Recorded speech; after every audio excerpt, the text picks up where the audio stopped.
Hi there, and welcome to County Talk, where we discover and uncover things that are boring but important with county government. This is where we get into the nitty-gritty things of county government that you may or may not know anything about, but we're going to try to help you learn more. I'm Sue Hansen. I'm one of your 3 elected county commissioners, and I'm here with Tressa Guynes. Tressa Guynes is our elected clerk and recorder, and it's election time, so it's a good time to be chatting about all the things that you do. And I don't think people really understand the everything that the clerk and recorder does. So we're going to start with the DMV and the difference between the DMV and the vehicle registration. So let's start there, and I guess we could start with what is it that you do in total, and then we'll move into your other duties.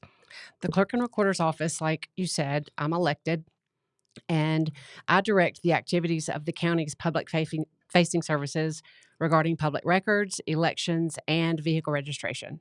So vehicle registration, we register anything that touches the road. Mm-hmm. Vehicle titling, registration, we issue all the plates for the vehicles, and recording. We're the keeper and custodian of the public documents for the county, all the historical documents.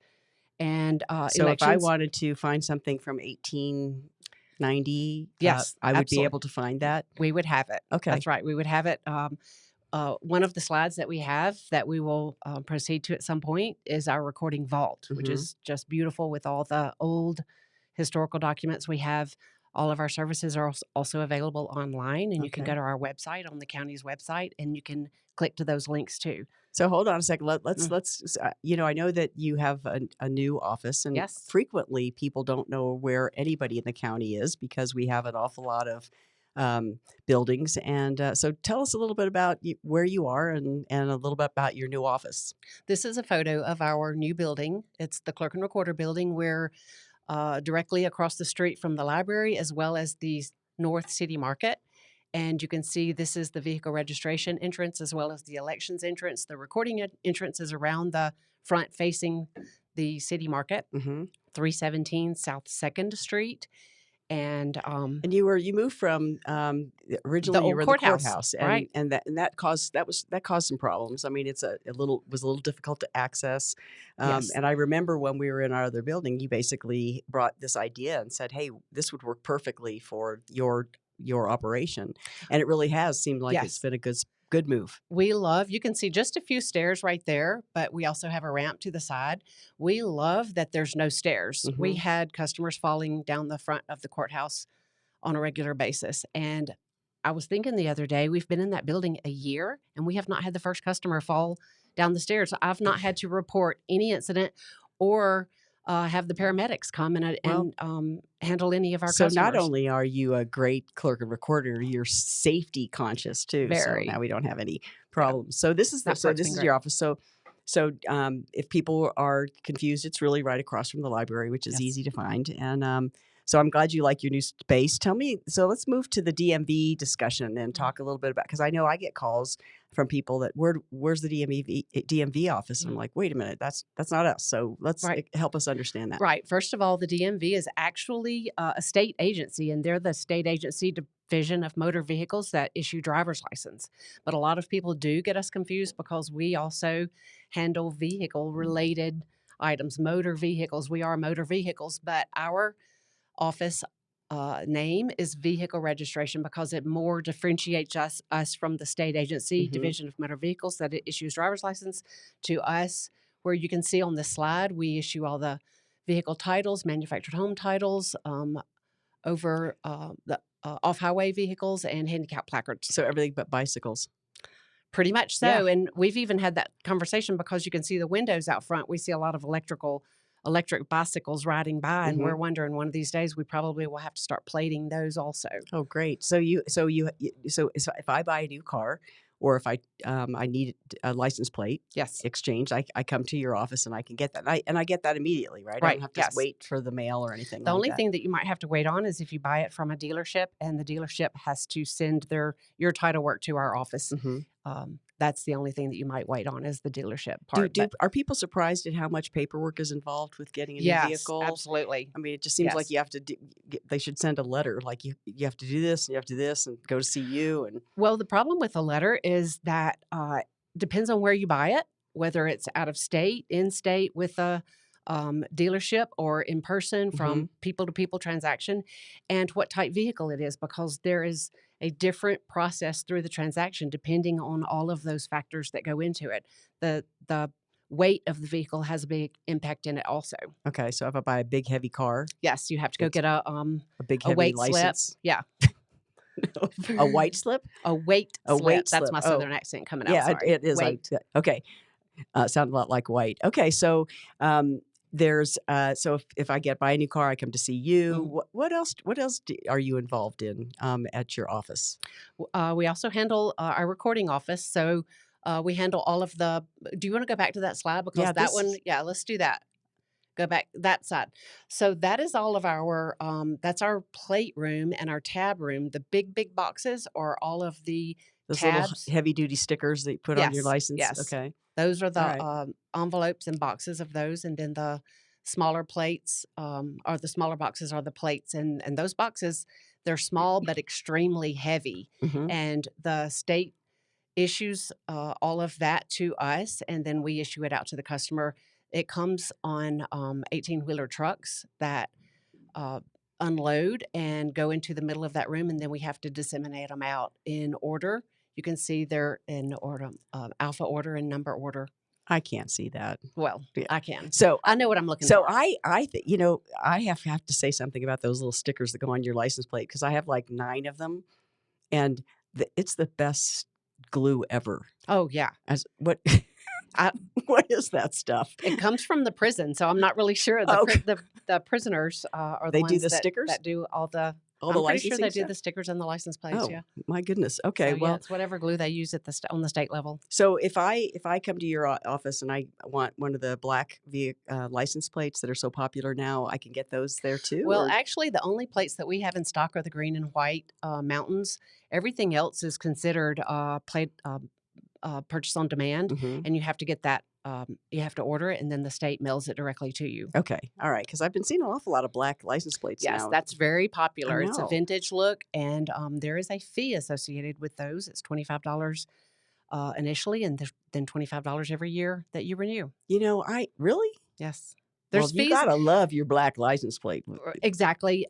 Colorado actually has over 250 type plates, Mhm. not just the green and white, but other type specialty plates that Mhm. aren't necessarily personalized plates Yeah, that have the different desired personal the emblems on designs and them. stuff. Yeah, Yeah. I kind of I'm partial to the green. Yeah. I like the traditional ones. So, anyway, so this is where you store the Mhm. licenses and Mhm. the tabs and everything. Right. So, what else is your we're the recording. Yeah. So we The want to recording go back to the office. books. We need to. So the recording office, where we are the custodian and keeper of all of the county's historical and public records. We're basically the property title keeper of the public documents, and we have a great recording vault that houses all of those documents, as well as there it is with all the old books back to the 1800s. So, are we still storing stuff like this, or now Yes, do you? So we still have paper to yes. record. Okay. There is paper. Most everything that we do currently is electronic, but we are still required to keep all of the historical books from early 1900s to I 1800s, and love that's looking what that through is. those. They're huge. It's beautiful Yeah. writing, Yeah. really beautiful writing, and very interesting. That's What was back when recorded. people used cursive writing, Yes. and now it would be like we'd be printing in there. Yeah, I always think it's fascinating to see the old documents. So Kim, who was there, who was before, she's in The charge chief deputy, yes. of all of that. So She is the chief deputy for the clerk and recorder office. So she is actually over, she is my right hand person and over all of the offices as well. great. Okay, so now let's, as we talked about, it's what time of year it is? Is it? It is election season. And it's heating up, right? And really, we've been in election season since probably mid-year last year.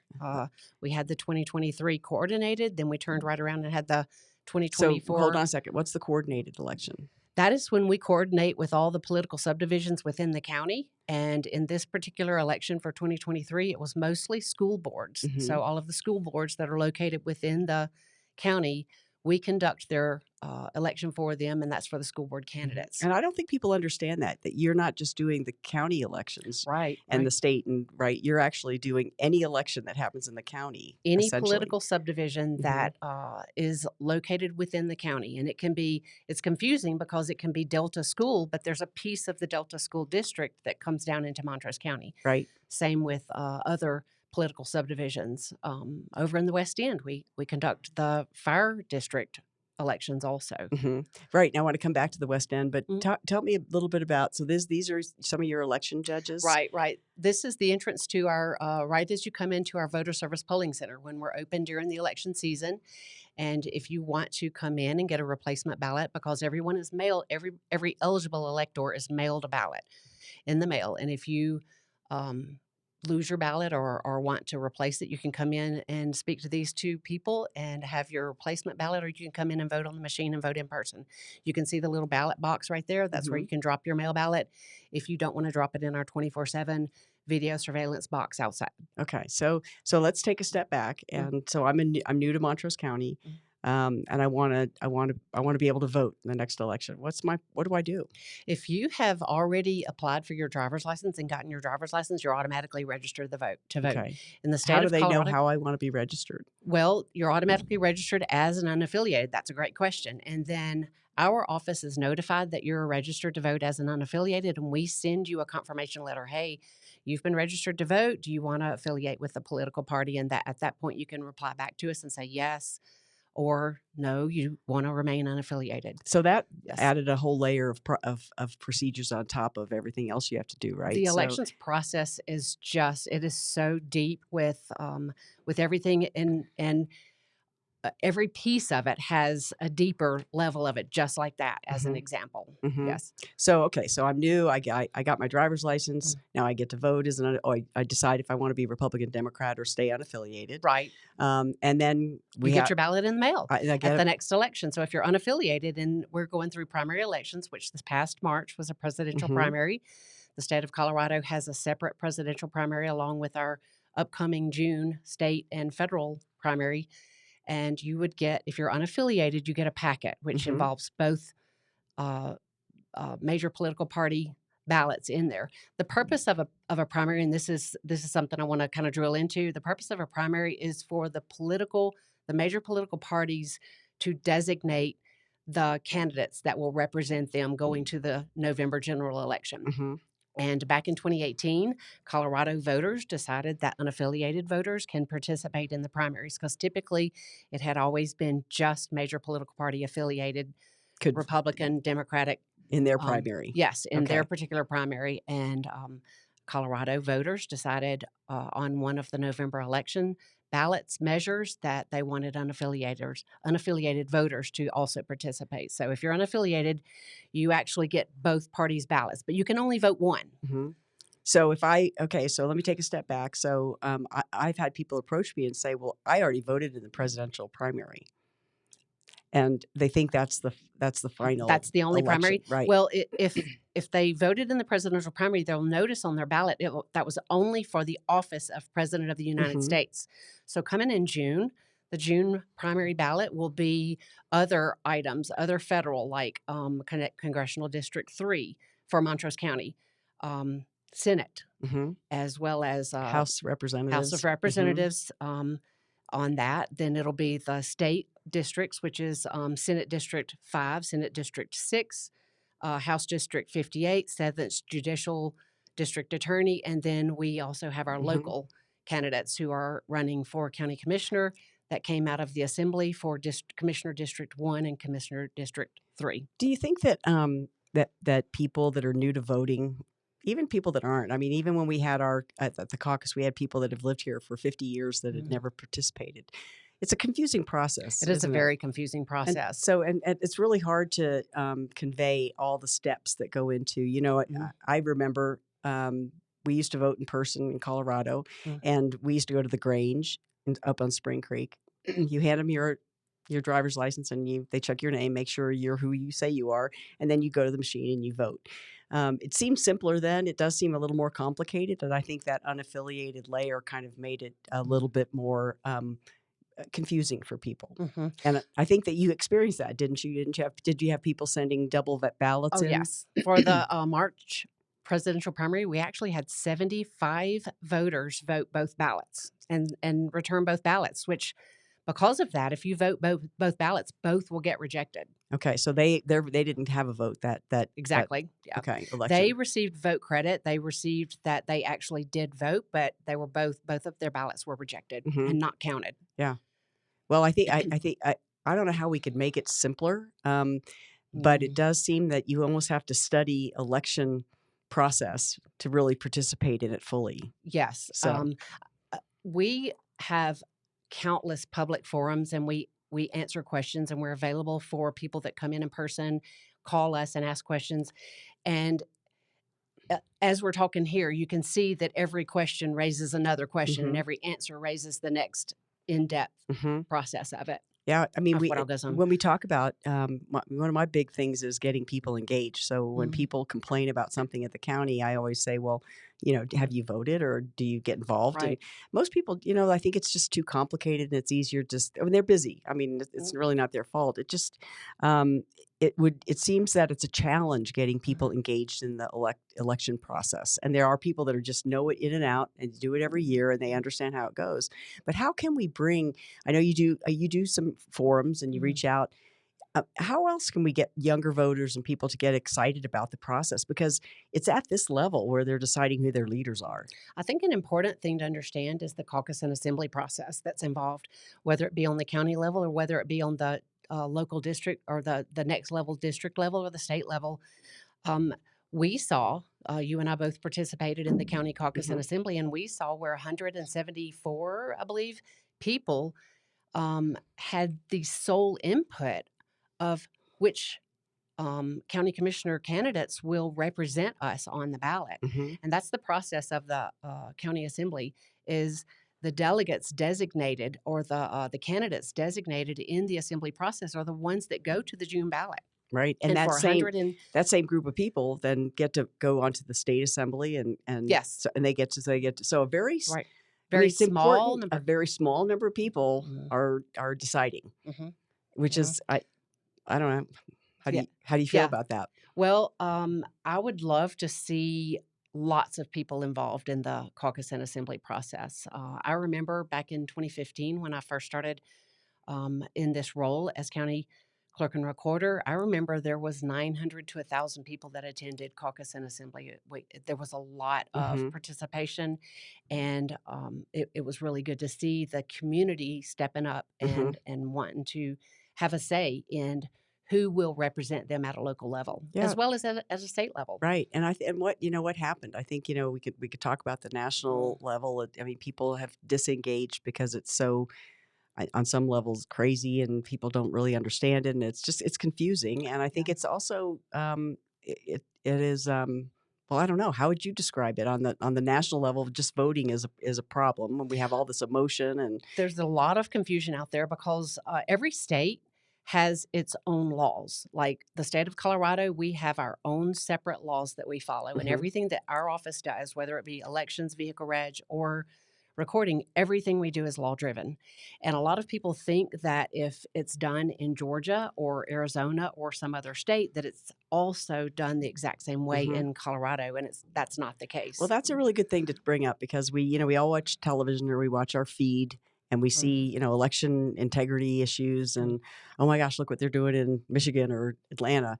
Um, tell us why we can be assured that our vote counts in Colorado and particularly Montrose County, but help us understand that process. The integrity Hmm. process of it. That's one thing that I really love about the process in Colorado, and I think ours is most likely unlike any other state that has a mail ballot program, which a lot of time the mail ballot process gets a bad rap because they compare the mail ballot to those that implemented it in the middle of the year in 2020, and they didn't have the legislative action and law driven processes that we have, and they didn't have all of the key components that the state of Colorado has. We've been doing a mail ballot since 2013.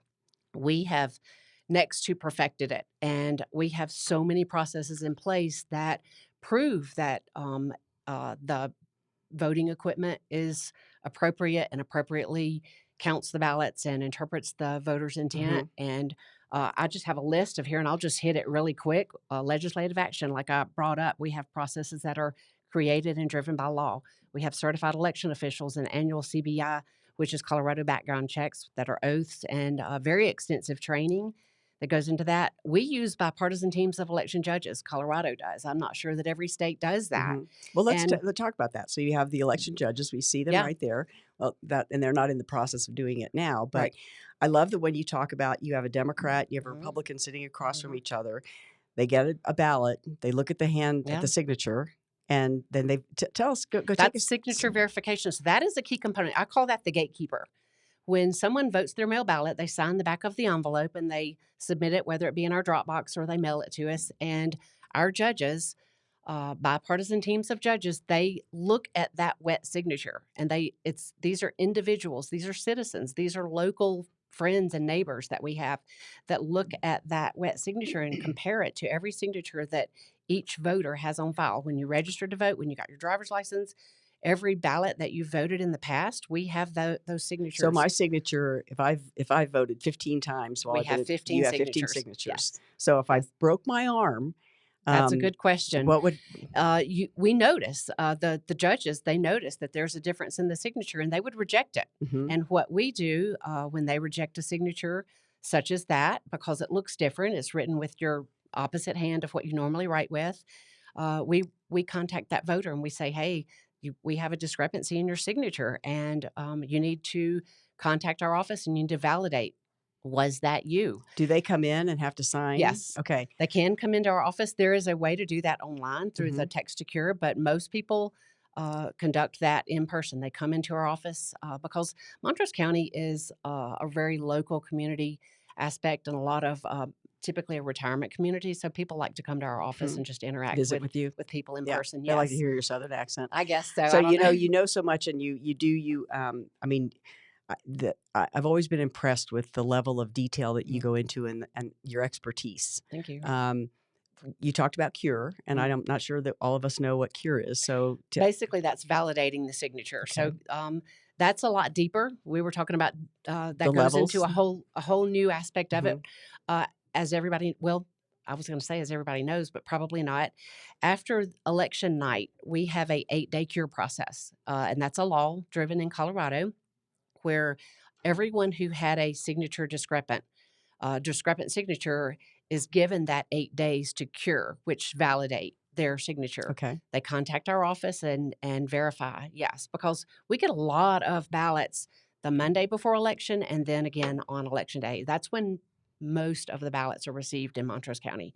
So that gives us the opportunity to submit those letters, send them out to the individual voters whose signatures were rejected, and they can validate.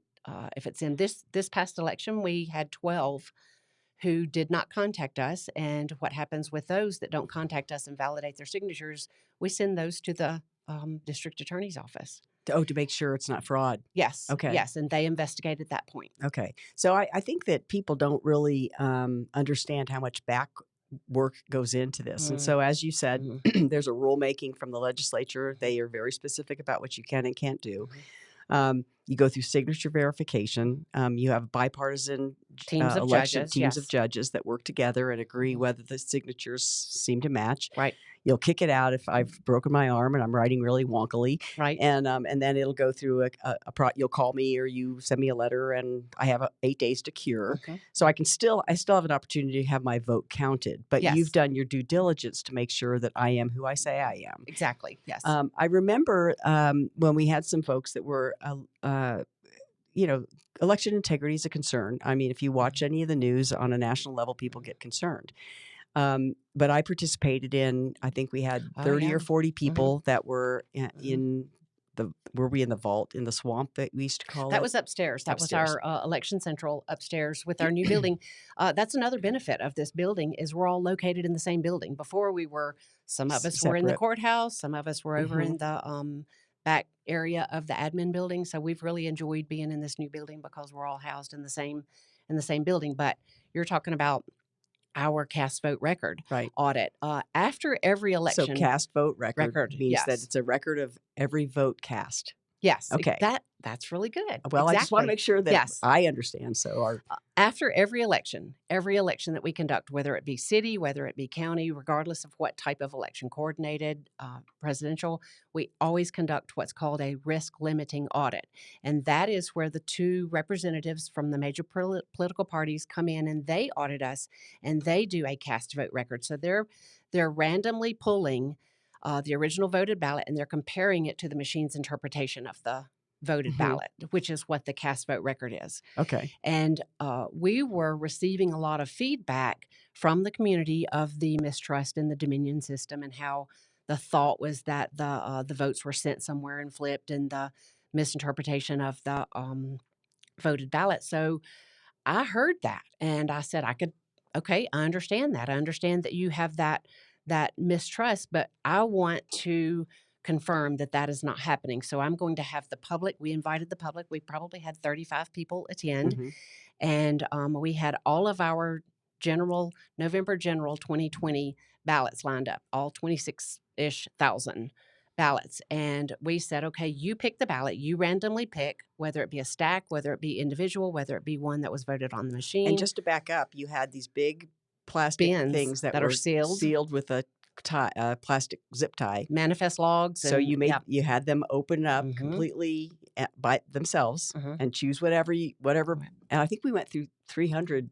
I want to say I believe ballots. it was over almost 350. Right. And a question was, how do you know which ballot to compare to the cast vote record? How do you know that is the exact ballot? Um, and when we scan ballots in, we imprint. We imprint on the side of the ballot the date, the time, the batch number, the ballot number. So we know exactly which ballot to pull. And they saw evidence of that. So we hmm would tell them, go to batch number 50, pull ballot number 27. They would pull that out. You compare it to the one that is the electronic version of the ballot, and then you compare it to the cast vote record. We did at least over 300, close to 350, and that was with 100% accuracy. Right. And I mean, Yeah. that just knocked me out. I mean, I was so impressed with that because, I mean, you could literally match up the ballot exactly and everything was spot on. And the thing So, about that, that was the November general election. So think of how large that ballot was and how many offices were addressed and measures mhm, were addressed on that ballot. And with 100% accuracy, every one of those were interpreted absolutely correctly. mhm. So it proved beyond a shadow of a doubt with a large sampling that the Dominion voting equipment is full of integrity and does not change the voters' interpretation the interpretation of the voters' And ballot. with all those checks and balances, that's what assures me that it's accurate 100% Mhm. because when you have people that you hired, election judges they get paid to come in Right. and do their job, but with all the levels of security, I just feel like that in Colorado and particularly in Montrose County, but all of Colorado works the same way. I mean, I don't know if you could attest to all the other counties, but we all have to follow the same law. We all have to follow the same law, so everybody is required. We have a lot of accountability and oversight, whether it be other governmental agencies. We all have watchers. We all have judges, co-workers. Co-workers. We also provide accountability to each hmm other. All of the reports that we have to submit, but the audits, we conduct audits before the election, testing the tabulation, the machine tabulation versus a hand count. We conduct that before every election and 100% accurate machine tally. hmm Then during the election, we analyze data. My chief deputy and I, Kim, you talked about her earlier. She and I have been doing this since 2015. That's a lot of elections behind us. And we have a great feel for what happens in Montrose County. And we analyze the data throughout every day, every election, every day. And we pretty much are able to anticipate almost exactly the number of ballots that we're going to get back and the process of what to expect. And so that's another benefit of the institutional knowledge of hmm this office is to be able to analyze and expect and see if there's any kind of anomalies or anything unusual that happens. Well, and think about, I mean, you're an elected official, so anybody can get elected to this job. I mean, there's not a list of qualifications. It's not like getting Right. You interviewed have to for a be job. 18 and a citizen and registered to vote and Do live you in your district. do you qualify for that I age? qualify. So, I'm just above 18 years thank old. goodness. But I don't think, and we have other elected officials, our assessor, treasurer, clerk and recorder, where that level of expertise is really important to consider. It And is when very people take voting or being involved in the election, kind of cavalierly, it really, you realize how vulnerable you could be because I mean, anybody could be elected. So I wonder if in some of the states where people have been watching on television that didn't go right in Atlanta or whatever, depending on who was the elected official. I mean, it takes a great Yes. deal of dedication and organizational skills, paying attention to details to do this job correctly. So, Well, we have proven that the machine is going to be accurate. A machine can conduct the same process over and over and over, but it also depends on who is running the machine and who has access to the machine. A person can either accidentally or maliciously introduce malware or something else, or they could just have the process wrong because they don't understand the process or just not have the knowledge, the background knowledge of what to do. Because when you're during an election and ballots are being put in our outdoor 24/7 box and we're having to pick them up on an hourly basis, and then our judges, people are coming in person to vote, there's a lot going on.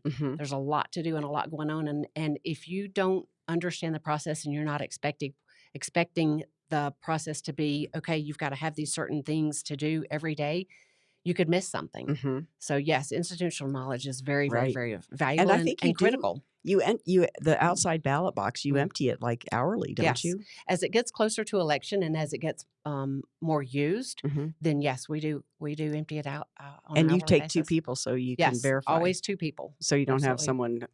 That goes back to the bipartisan teams of judges as well as two people. There's always accountability just in everything that we do. We ensure that, but that is also required by law. Yeah, I mean, I think people don't really understand all the back work or the work in the back end that has is to true. happen. Every election judge that has ever worked with us, every one of them say, I had no idea, regardless of the process that they do, whether it be just simply ballot processing or just simply signature verification or adjudication or what these two judges here are doing, voting in person or running the voter service polling center. Every time, every judge says, I had no idea the in-depth piece of just that what seemingly little task is involved. And you have judges that have been here for a long time. Oh, many years. Right? So yes, both of those judges. Carolyn was a judge for the city. She worked with the city. So she's been a judge with us ever since she retired with the city, but she was actually conducting the city elections and working with us prior to that. And then Ron has been one of our election judges for many, many, many years. Yes. Which I would think you'd want somebody that really understands the process. Very valuable to have their institutional knowledge too. It would be really neat to how to interject younger people so they could come and watch the process, to see how we could get younger people involved in the voting process. That would be the great. Election process. A lot of our election judges are retired because it is a big commitment. It's a time commitment. They have to commit basically 3 weeks of their life to it. A lot of it is based on ballot flow and workflow. So they have to commit. They don't come up there and work 8 to 5 for the entire 3 weeks. We call them and say, hey, we just got a big a big influx of ballots. We need you to come in. So they basically are setting aside 3 weeks, and it's hard for someone who works Well, that's true. to do that. Yeah, that's true. It just would be nice to be able to get people excited about that. We would love that. We would love for someone who does work. We would set aside a day to work with them and let them at least come in and observe and watch. We have a lot of watchers that do that, come in and observe, and we welcome that. We want people to understand the process. Right. Well, if people engage, they're going to make better decisions and understand and stop criticizing you. Right. I guess I think it would be important for people to understand how long when the election starts, how long they have before their vote actually is counted. So Okay. I think I know what your question is. Okay. Is they receive their mail ballot in the mail, which would be about, it depends on the election, 3 weeks in advance of the election day. And by law, we don't have the ability, nor are we have the process set up to where we can tally, is what it's called, count the votes until after 7 p.m. on election day. So it can be that long of a process before we know the election So results. you don't know along the way No, what's there's happening. no way. Okay. And speaking of that, when I first took that job, one of the county commissioners early into the election process came to me and said, "It's just me. Let me know who's winning." And I said, "Well, I don't have any idea because we don't have the ability to have insight for that. We don't start tallying.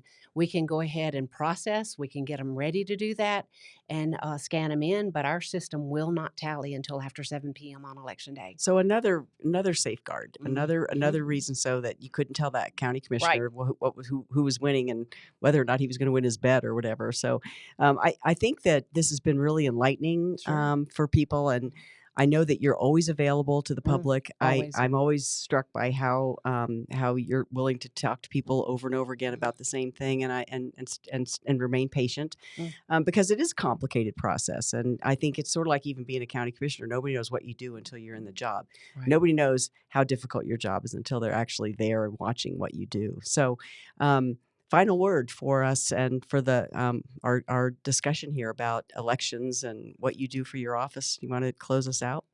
Wow. I'm a little bit overwhelmed with that question because I feel like this is a life commitment. This job, it's not just a 8 to 5 type job. I run into people at the grocery store after hours. I run into people um, all throughout the county and Mm-hmm. everything that I'm doing at restaurants and that kind of thing. And I'm always available and I want to answer everyone's question.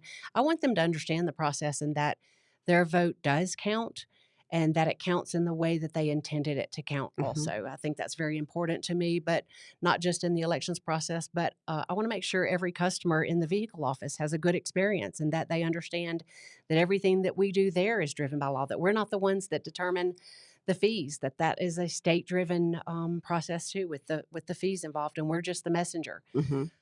And I want to know and get feedback from our election judges as well as anybody in our recording office. So this is basically I look at it as a 24/7 life commitment, and I have a lot of passion about this job and You running do. this office too. You do, and I think all the electeds, it's 24/7. You don't have any time off unless you wear a disguise and a mustache. Right? You're recognized at the Yep. grocery store. So, well, we really appreciate your dedication because it assures me and other voters that we can be assured that you have our back, that you're protecting the process, and Yes. that we know that when we vote, we actually got counted for who we actually Mhm. wanted it to be. So.